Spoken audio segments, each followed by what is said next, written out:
नमस्कार मित्रमैत्रिणींनो, आम्ही निघालो आहे माथेरानला जाण्यासाठी तुम्ही नेरळ स्टेशनवर तुमच्या प्रायव्हेट गाड्या खाली पार्क करायच्या आणि वरती तुम्ही इको गाडीने जायचं। इको गाडीला पर पर्सन 100 रुपये चार्जेस आहे। मग तुम्ही तुमच्या प्रायव्हेट गाड्या खाली पार्किंग करून इको गाडीने घाटातून वरती जायचं। वरती गेल्यानंतर हा थांबा आहे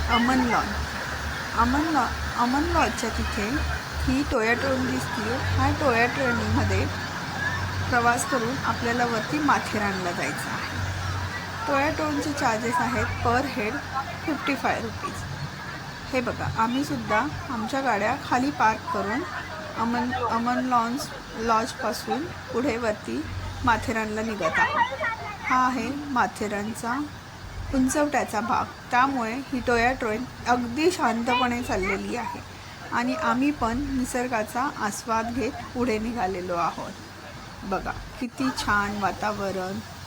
काही माणसं चालत जाऊन सुद्धा वरती माथेरानला जाऊ शकतात। डिस्टन्स एवढा नाही आहे, हार्डली 20-25 मिनिटाचा आहे।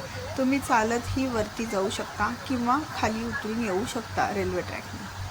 बघा रेल्वे किती सुंदर स्लो निघालेली आहे। सकाळचं कोवळं ऊन पडलेलं आहे। मस्त देखावा, आम्ही खूप एन्जॉय केला। हळूहळू ट्रेन निघालेली आहे। सुंदर व्ह्यू मोबाईलमध्ये कॅप्चर करण्याचा प्रयत्न प्रत्येक जण करत आहे। आजूबाजूला असलेली घनदाट झाडी आणि प्लस जंगल आणि खोलवर दरी। काही लॉन्स इथे आहेत, थांबण्याचे ठिकाण आहेत। तुम्ही इथे मुक्कामी सुद्धा येऊ शकताय। हे बघा, हा पण एखाद्या पॉईंटला जाण्याचाच रस्ता आहे। असे बरेच पॉईंट आतमध्ये गेल्यावर आपल्याला दिसत आहे।